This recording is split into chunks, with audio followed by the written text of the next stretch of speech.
네, 안녕하십니까.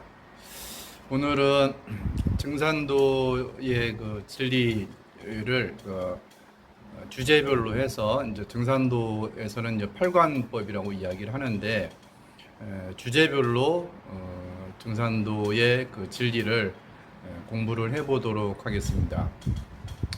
제일 먼저 이제 공부할 게 이제 상제관이라고 이야기를 하는데 인간으로 오신 참 하나님, 증산 상제님에 대한 이야기입니다.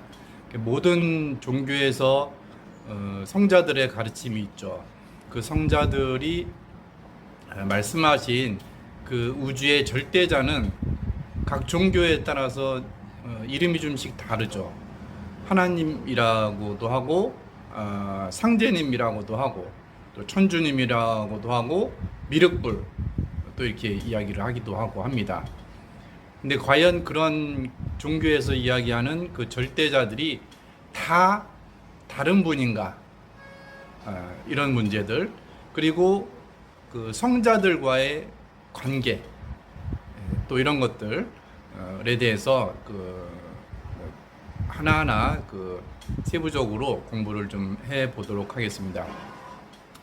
이제 상제관은 이제 워낙 그 내용이 좀 방대하기 때문에 한 번에 좀 다 끝낼 수는 없고 한 20분 전후로 해서 나눠 가지고 여러 편으로 해서 내용을 좀 찍어 보도록 하겠습니다. 여기 PPT로 만든 그 자료가 있으니까 자료를 보시면서 내용을 좀 설명을 드리도록 하겠습니다. 네, 이제 상제관입니다. 제1법이라고 하는데 제목은 인간으로 오신 참 하나님, 증산상제님 이렇게 되어 있습니다. 주제별로 증산상제님은 누구이신가 해서부터 그 주제별로 나와 있는데 하나님의 호칭, 상제, 역사 속에서 그 상제 문화가 있습니다. 그 다음에 모든 종교의 결론은 무엇인가? 상제님의 강세, 그리고 온 인류가 기다려온 참 하나님에 대한 이야기. 상제님은 왜 이 세상에 오셨는가? 라는 문제. 재밌죠? 마침내 인간으로 오신 상제님. 이 주제는 상제님께서, 하나님께서 인간으로 오신다? 놀라운 소식이죠. 상제님의 성휘와 도호. 상제님께서 1871년 신민년에 인간으로 강세를 하셨는데 왜 신민년인가? 신민년에서 보면 신은 천간인데 금을 상징하죠. 가을을 상징하고, 미는 지지인데 이거는 토를 상징합니다. 십토. 그래서 신미생으로 오신 이치가 있다. 왜 한반도에 오셨는가? 상제님께서 인간으로 오셨는데 어디에 오셨는가? 한반도에 오셨다는 거죠. 언제 오셨는가? 1871년 신민전에 오셨다는 거죠. 정말 처음 들어보는 그런 놀라운 소식이라고 말할 수 있겠습니다. 지구의 혈이며 열매자리인 한반도. 이 지구를 보면 혈자리가 있다는 거죠. 그 간방이라고 하는데 간방에서 열매를 맺는 자리거든요. 이 한반도가. 그래서 이 한반도 땅에 오시게 되었다. 상제님의 도통 경계와 권능. 상제님께서는 우주를 통치를 하시는 우주의 절대자 하나님이시죠. 하늘과 땅과 인간, 천지인 3계를 주재하시는 분이다. 상제님의 도통의 경계와 권능에 대해서 공부를 해보는 시간을 갖도록 하고, 상제님께서는 무슨 일을 하셨는가? 이제 천지공사라는 그 내용이 나오는데 상제님께서 인간으로 오셔서 하신 일은 무엇인가? 이런 이야기가 나옵니다. 증산 상제님을 모신 주요 성도들. 상제님께서 인간으로 오셨을 때 상제님을 믿고 모시고 따르던 성도들이 있습니다. 그런 분들에 대해서 공부를 해보도록 하겠습니다. 증산 상제님의 생애. 상제님께서는 1871년 신민년에 강세를 하셨죠. 그래서 1909년에 어천을 하셨는데 이 동안에 상제님의 그 생애에 대해서 한번 우리가 공부를 해보도록 하겠습니다. 증산상제님의 성적, 그리고 증산상제님의 친필, 이런 순서로 공부를 해보도록 하겠습니다. 내용이 이제 워낙 방대하죠. 그래서 시간이 되는 대로 1부씩 그렇게 공부를 해보도록 하겠습니다. 먼저 증산상제님은 누구이신가, 이런 그 주제로 다음 장에서 공부를 해보도록 하겠습니다. 증산상제님은 누구이신가, 이런 주제입니다. 인간으로 오신 아버지 하나님이다. 자, 도전 그 성구 말씀을 보도록 하겠습니다. 도전의 1편 1장 5절에 있는 말씀입니다. 도전은 총 11편으로 구성이 되어 있는데 그 중에 이제 제 1편에 있는 말씀입니다. 나중에 이제 도전을 구매를 하셔가지고 내용을 좀 보시면 알 수가 있는데, 우선 그 중에 관련된 성구 말씀만 따와서 실었습니다. 상제는 온 우주의 주제자여 통치자 하느님이니라. 여기서 보면 상제는 하느님이다. 우리가 아까도 잠깐 말씀을 드렸지만 우주의 절대자에 대한 호칭의 문제인데, 우리가 보통 저 하나님이라는 호칭에 대해서 좀 익숙하지 않습니까?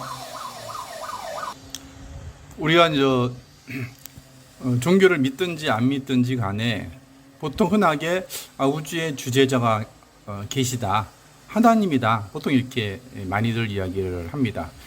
옛날에는 우리가 이제 보통 그 상제님, 옥황상제님, 이런 말을 우리 그 민간에서는 오랫동안 써왔는데, 그게 이제 언젠가부터는 좀 이상하게 무슨 뭐 무속에서나 하는 이야기, 아주 그 옛날 무지했던 시대에 썼던 뭐 이런 말, 이런 식으로 약간 그 많이 오해가 되고 있는데, 그래서 옥황상제님, 상제님, 이런 말은 좀 우리가 좀 뭐 무속에서나 쓰는 말 아닌가, 뭐 이렇게 잘못 알고 있는 경우도 있습니다. 또 이제 불가에서 보면 우리가 이제 미륵부처님에 대한 소식이 나오거든요. 우리 이제 석가부처께서 우리들에게, 우리 중생들에게 가르침을 내려 주셨는데, 결국 미륵부처님, 그 결론을 보면 미륵부를 만나라 라고 하는 거거든요. 이건 나중에 또 자세하게 공부를 하겠지만, 그래서 미륵불이라는 이야기가 나오고, 또 이제 천주라는 말도 쓰기도 합니다. 이와 같이 하나님, 뭐 상제님, 옥황상제님, 천주님, 미륵불, 다 각각 다르죠. 종교마다 다 절대자를 이야기를 하는데 그 절대자에 대한 호칭이 다 다르다. 그럼 그 각각의 절대자가 있는데, 그럼 다 각각 다른 분인가? 그럼 우주에 절대자가 있다라고 믿어보죠. 있는가 보다.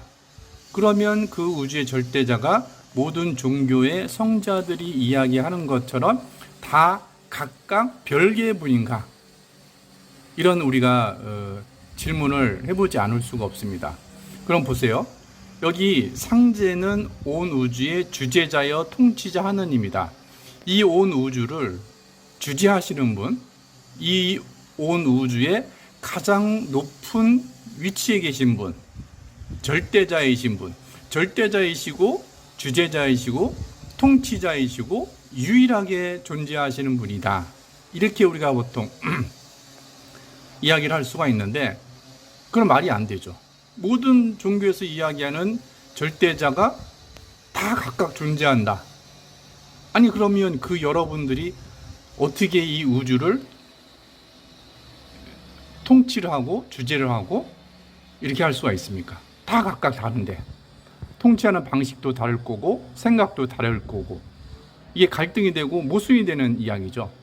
결국 이치적으로만 따져봐도 이 우주의 주제자 통치자 그분은 이름은 다르겠지만 호칭은 다르겠지만 결국 한 분이시다. 예, 이렇게 우리가 이치적으로 생각을 해볼 수가 있는 거죠. 근데 도전 1편 1장에 증산도에서는 어떻게 주제를 하고 계시냐면 상제는 하나님이다. 우리가 보통 이야기했던 그 하나님, 우주의 주제자 그분은 상제님이시다. 근데 그분은 이 온 우주를 주재하시고 통치하시는 분이시다 라고 하는 거죠. 예, 이 도전에 있는 이 말씀으로 우리가 상제님에 대한 하나님에 대한 개념을 우리가 정리를 해볼 수가 있는 거죠. 자, 다음에 도전 2편 그 16장에 있는 말씀입니다. 이제 온 천하가 큰 병이 들었나니 내가 삼계 대권을 주재하여 조화로서 천지를 개벽하고 불로 장생의 선경을 건설하려 하노라. 나는 옥황상제니라. 네, 이런 말씀이 있습니다. 여기서 보면 상제님께서는 하나님께서는 천지를 다스리시는 분이시죠. 그런데 상제님께서는 이 천지인이죠. 천지 삼계를 다스리시는 분이신데 상제님께서는 이 천지에 대한 지금 현황을 진단하셨는데 한마디로 뭐라고 진단을 하셨냐면 이제 온 천하가 큰 병이 들었다. 큰 병이 들었다. 이렇게 진단을 하고 내리고 계십니다. 이 큰 병이 들었다는 것은 인간은 문명만 큰 병이 들은 것이 아니라 하늘과 땅과 인간 이 3개가 모두 큰 병에 들었다는 거죠. 이 말씀은 굉장히 중요한 말씀인데 단순하게 우리는 기존의 그 종교에서는 인간의 문제에 국한돼서 많은 것들을 생각을 하고 이런 그 경향이 있는데 증산도에서 이야기하는 상제님께서는 전혀 다른 시각에서 전혀 다른 스케일에서 말씀을 하시는데 이 천하가 큰 병에 들었다 이렇게 진단을 하고 내리십니다. 우리도 보통 병원에 가서 진단했을 때 보면 원인을 정확하게 판단하는 게 그 병을 치료하는 데 중요한 거죠. 어떻게 그 병을 진단하느냐. 근데 상제님께서는 인간만의 문제가 아니라 온 천하가 천지인 3계가 큰 병에 들었다. 큰 병. 어떻게 보면 불치의 병이다 이렇게까지도 볼 수가 있겠죠. 이거는 단순하게 인간의 노력이라든지 이런 것들로 해결할 수 없는 지경의 그런 큰 병이다 이렇게도 우리가 생각을 해볼 수가 있습니다. 내가 3계 대권을 주재하여 보세요. 이 천지가 병에 들었는데 그러면 이 병을 치료를 하는 의원 치료를 해서 통일을 하는 거죠. 살릴 의자, 그 다음에 통일을 한다는 통자에서 의통이죠. 이 의통을 집행하려 하면은 어떤 권한이 있어야 되는가? 그 의원이 어떤 권한인가? 3계 대권을 주재한다라는 말이죠. 3계 대권. 천지인 3계 대권을 주재하는 그 분이야말로 이 천지인이 병들어 있는 큰 병에 들었던 이것을 치료할 수 있는 근본적으로 구해낼 수 있는 그런 분이다라는 것을 알 수가 있는 거죠. 3계 대권을 주재하여 조화로서 천지를 개벽하고 조화로서 천지를 개벽한다. 우리가 천지 개벽이라는 말 많이 들어보셨을 겁니다. 개벽이란 것은 10개자 10벽자인데 천지 개벽이죠. 천개, 지벽 이렇게도 볼 수가 있습니다. 하늘을 새롭게 열고 땅을 새롭게 연다. 천지 개벽이다. 천지인 개벽이죠. 천지인. 이 천지를 개벽한다는 거죠. 근본적으로 뜯어 고친다는 거죠. 이 큰 병을 치료하기 위해서는 단순하게 종기를 짜는 정도의 이런 조치 가지고는 안 된다는 거죠. 불로장생의 선경을 건설하려 하노라. 여기 선경이 나오죠. 이 앞에 보면 하나님에 대한 호칭도 우리가 종교마다 각각이 있었는데, 그 하나님께서, 그 우주의 절대자께서 열어가는 미래의 어떤 새로운 세계에 대한 그 이야기도, 호칭도 명칭도 각각 다 달랐습니다. 천국이라고 이야기하는 성자도 계셨고, 무릉도원이다, 낙원이다, 유토피아다, 선경세계다, 뭐 이런 여러 가지 이야기가 있는데, 우리가 생각을 해보면 우리가 모든 인간들이 꿈꿔왔던, 그리고 모든 성자들이 가르침을 내려주셨던 앞으로 오는 그런 신세계는 선경이구나, 선경, 조화선경이구나, 이런 걸 우리가 알 수 있는데, 그 선경은 어떤 세상인가, 우리가 나중에 그걸 공부를 해보겠지만, 한마디로 이야기를 하면 불로장생이다, 불로장생의 선경세계다 라는 것을 우리가 이 도전 말씀에서 우리가 짐작을 해볼 수가 있는 거죠.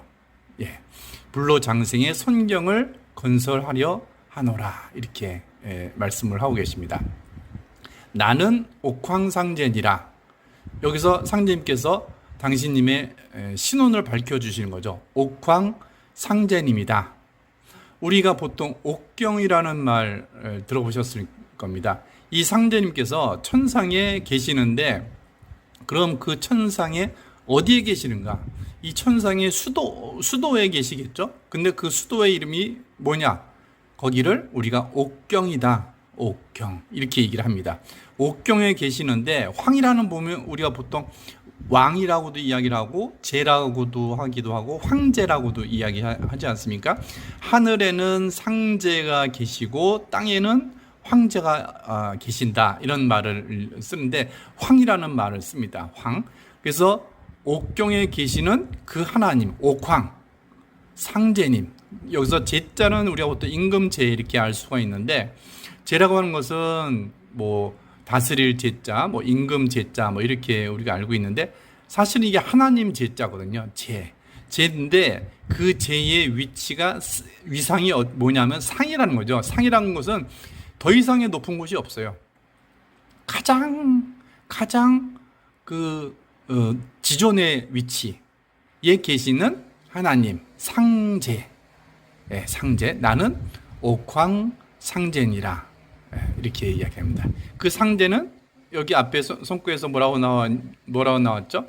상제는 온 우주의 주제자여 통치자 하느님이니라.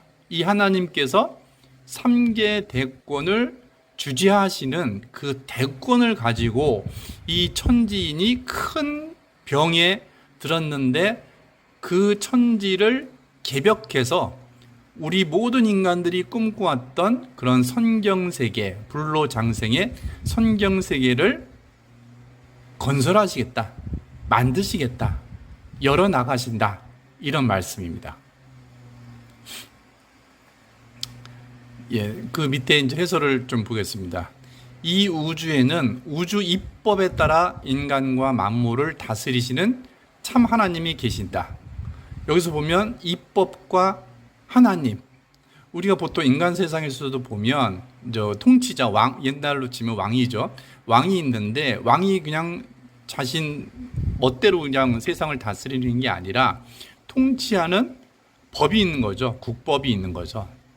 마찬가지로 이 우주에도 우주의 입법이 있고, 그 입법에 따라서 천지 만물을 다스리시는 존재자, 인격적인 존재가 계시는데, 그분이 참 하나님이시다, 상제님이시다, 이런 이야기죠.